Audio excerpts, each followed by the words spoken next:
โอเคครับผมก็สวัสดีกันด้วยนะครับวันนี้ก็อาจจะเป็นกล้องอาจจะไม่ชัดเท่าไหร่นะครับแต่ว่าก็พอดูได้ก็เป็นกล้องสตรีมนะครับอืมก็น่าจะรู้อยู่แล้วแหละก็ผมลง3 วันติดพร้อมกันเลยอ่ะ20,000 40,000เกมนี้60,000ทุกคนมันท้าผม1-1แล้วมันจะร้องไห้แล้วมันบอกคนดูว่ามันไม่อยากเสียศักดิ์ศรีซึ่งจะพูดว่าไงเดี๋ยวไอ้เหี้ยถ้าผมบอกว่าผมจะแกล้งแพ้แล้วให้ตังค์มันคืนออกจากนีโม่พวกมึงจะบอกว่าไงจัดฉากถูกไหมแล้วให้กูทำยังไงฮัลโหลมาแล้วลองคอมเมนต์บอกก่อนนะว่าให้ผมทำยังไงมาแล้วลองพ่อไปกันตีมา คอมเมนต์นะครับอยากให้ผมทำยังไงนะ ตัวไม่ดีอยู่ในยึดไม้ใบ แพ้แล้วแพ้แล้วผ่าน มึงเป็นคุยอะไรยึดไม้มึงหลายทีไล่ตั้ม พี่อะแพ้แล้วอย่าผ่านดิโอ้โหทำไมต้องแพ้ทำไมต้องนี่ด้วยอ่ะผมก็ไม่รู้ว่าผมก็ไม่มีกำลัง อาย ใจ ตัว จะ เอ เล่ ง น เล แล้ว ยดิสมเพศตัวเองบ้างเถอะ ผมไม่มีกำลังใจเล่น แล้วก็ เหี้ย โทษแต่คน เราแบบ อื่น เคยคิดจะ เรา โท ไม่ ษ อยาก ตัวเอ กิ ง น บ้าง ตัง ไหม ค์มันอะ พี่ เราไม่อยากกิน ฮะ ตังค์มันนะทุกค ส น มเพศควายโง่ จะธรรมดาอยู่นะครับ ผมก็ไม่อยากกินตังค์มันนะครับโอ้ ด่าแต่ แม่ ลู ง กแคนแต่ตัวเองอะไม่เคยจะด่าอุ้ยขอโทษ User in your channel was banned from the server. ไม่อยากกินตังค์เพื่อนไว้เหี้ย โอ้ User มึงอย่ามา joined ปาก your ดีหลาย channel. ทิ้ง กูไม่อยากกินตังค์เพื่อนจริงๆกูก็มีศักดิ์ศรีเหมือนกันกูก็ไม่อยากกินตังค์เพื่อนไง โอ้ เพื่อน มึงจะมาแกล้งเป็นคนดีเพื่ออะไรวะจริงเอ้ย เอาก็กูเห็นมึงเป็นคนดีกูก็อยากเป็นคนดีตามมึงไงเพื่อนกูพูดจริงๆนะกูไม่อยากกินตังค์มึงจริงๆนะเอาไปกูให้ตังค์มึงคืนไป60,000ไป แม่ง โอนมาดิ สมเพศ เดี๋ยวบอกมีศักดิ์ศรีไง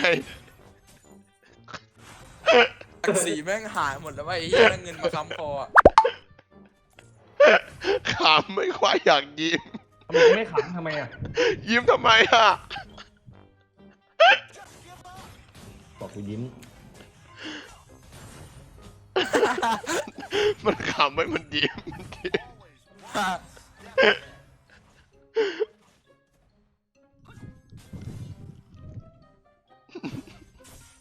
โอเคโอเค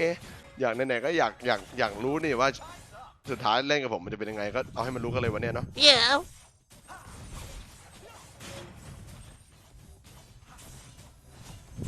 เฮ้ยรีบดันคลิปไปไหนอ่ะเฮ้ย กูรีบไปฆ่ามึงเฉยๆเพื่อน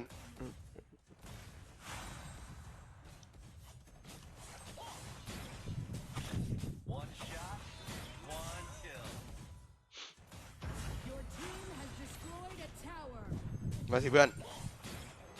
ก็15 ทีไง 15ไงเพื่อน มาแล้วมาแล้วมาแล้ว ไปตีไปแฮบไปออกจากที3กูไป User disconnected from your channel. สั่งได้ไวเนาะเพื่อน ตัวไม่ดีอยู่ยึดไม้ ทำไมมันเกมนี้มันแลครึ่งเครียดกันจังวะเหี้ยเอ้ย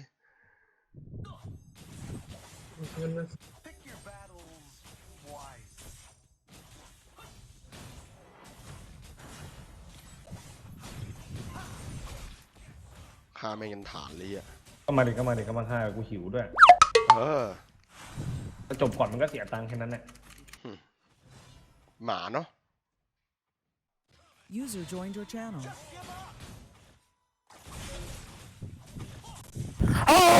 เฮ้ย ไอ้แฮบ Disconnected from your channel. ไอ้แฮบ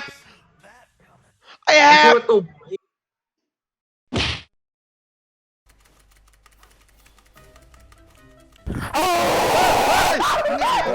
from your channel. ไอ้แฮบ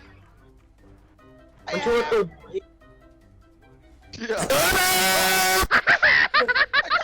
ไอ้ดำแบนไอ้มาลี User in your channel was Yeah. banned from the server. ทำไมเขาต้องทำอย่างนี้วะดูดิ เบื่อเว้ยเหี้ยต้องมาแพ้อะไรทุกวันอย่างนี้วะเหี้ย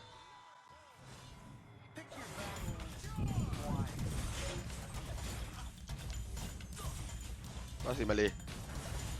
กระจอกไอ้เหี้ยโคตรกระจอก สวย มาสิ รถ มาดิ สวย มา ใช่เพื่อนเดี๋ยวกูจัดให้ ผมไม่แกล้งบิดครับผมรอดจริงครับรอบนี้ผมเห็นคนพิมพ์เยอะมากเลยว่าไอ้คิงแกล้งบิด ผมไม่แกล้งครับผมรอดจริงครับวันนี้เอาประมาณนี้นะครับ ผมไม่กิงผมไม่แกล้งแพ้ให้ครับ วันนี้เดี๋ยวดูเลยว่านี้ ว่าผมเอาตังค์มันจริงๆเลย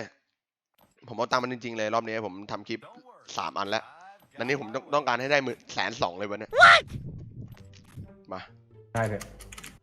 ผมไม่แกล้งบิดนะแกล้งบิดแล้วมันเบื่อมันบ่อยแล้วรอบนี้แกล้งบิดผมก็ไม่ได้เลยดิผมได้มันมา60,000แล้วเกมนี้60,000ลองคิดดีๆดิแกล้งบิดผมก็ไม่ได้เฮียอะไรเลยดิถูกปะ สวยรถสวย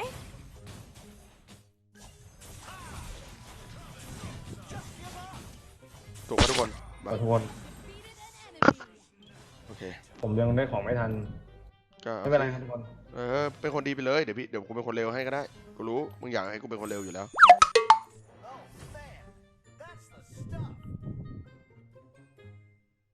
ไอ้คิงปากดีจะไปด่ามันเลยครับด่าผมเหมือนเดิมก็ได้แต่ร้อนเกินในมาลีผมก็ออกแล้วครับทุกคนจะให้ผมออกอะไรอีกอะ มีอันติครับใช้เปิดเล่นรู้ไหมรู้ ไม่อะไม่อยากใช้ ดีแล้วอยากใช้ก็ดีแล้วไงใครว่าอะไรมึงอะก็เพื่อนก็ทำถูกแล้วอะ มาเลย เพื่อนทำถูกแล้วรู้ป่ะเนี่ยเพื่อนเพื่อนรู้ป่ะเนี่ย User left your channel. User joined your channel.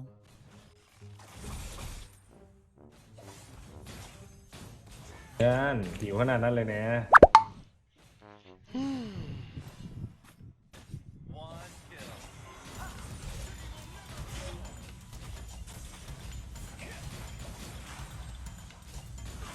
User left your channel. User joined your channel.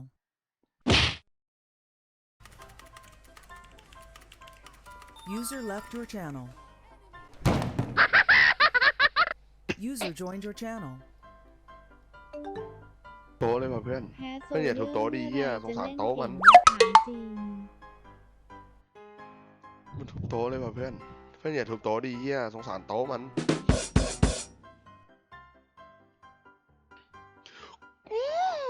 กูอยากเป็นคนเลวเด้กูอยากท้ามึงต่อยชีวิตจริงว่ะตาละ500,000เนี่ยเอาไหมใครแตกก่อนเอาไหม สวยล้นสวย เอาไหมใครปากแตกก่อนเอาไหมมึงเอาไหมมารี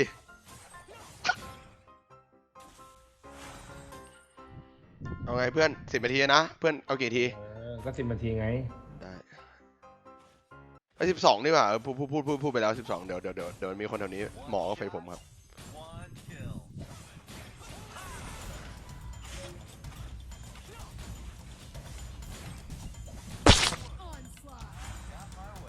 อีซี่ สวยล้นสวย อีซี่ทำไมดีเนาะผมว่าผมรอดีกว่ารอให้เวลามันผ่านไปดีกว่าไอ้เหี้ย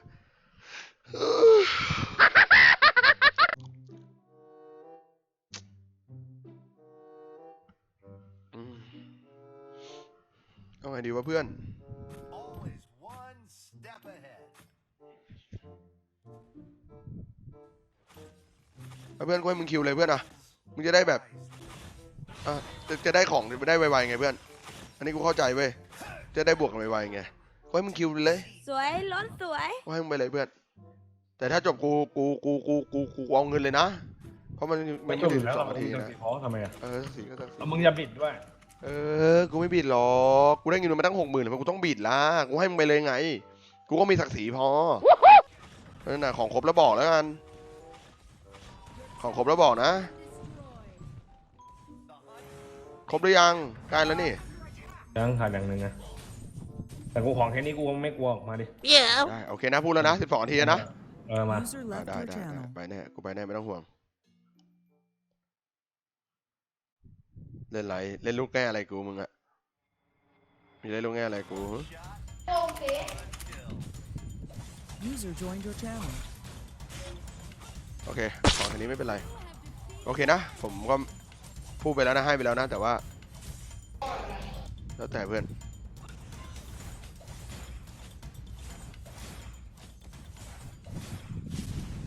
ไปแกต้นตีหน้ากูเลยไปให้กูเห็นหน้ามึงไปยาวเจ็บแม่ เห็นไหมครับทุกคน You were ห็นไหม banned from the server. โอเคของคันนี้ไม่เป็นไรโอเคนะผมก็พูดไปแล้วนะให้ไปแล้วนะแต่ว่าแล้วแต่เพื่อน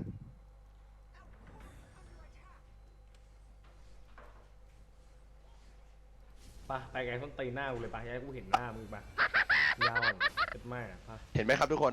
User in your channel was banned from the server. ปากดีกูไม่จ่ายด้วย สวยพี่มาเล User joined your channel. เกมเท่าไหร่อ่ะพี่60,000อ่ะ กูเสียไป60,000จริงเงินพ่อเงินที่เพิ่งออก โอ้โหชิบหายแล้ว พี่ไม่ชอบไปเยี่ยตั้มด้วยไง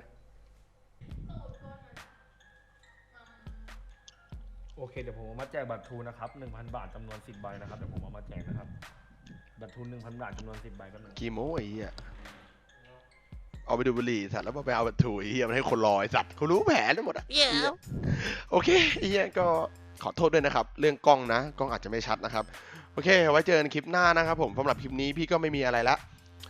ก็โดนบิดไปแต่ว่าได้เงิน 60,000 จริงๆนะครับย้ำว่าจริงๆอาจจะได้คืนให้มันมั่งนะฮะ2-3 หมื่นอาจจะคืนครึ่งหนึ่งอะไรเงี้ยยอมรับว่าคืนกันนะครับแต่อีก30,000นี่ผมรอจริงๆครับประมาณนั้นนะครับก็จะตีไปจริงๆอ่ะที่เล่นมา3วันเนี้ยลงไป3คลิปเนี่ยลงเป็นพุธพฤหัสศุกร์แล้วกันนะพุธพฤหัสศุกร์ลง3วันติดเลยนะครับ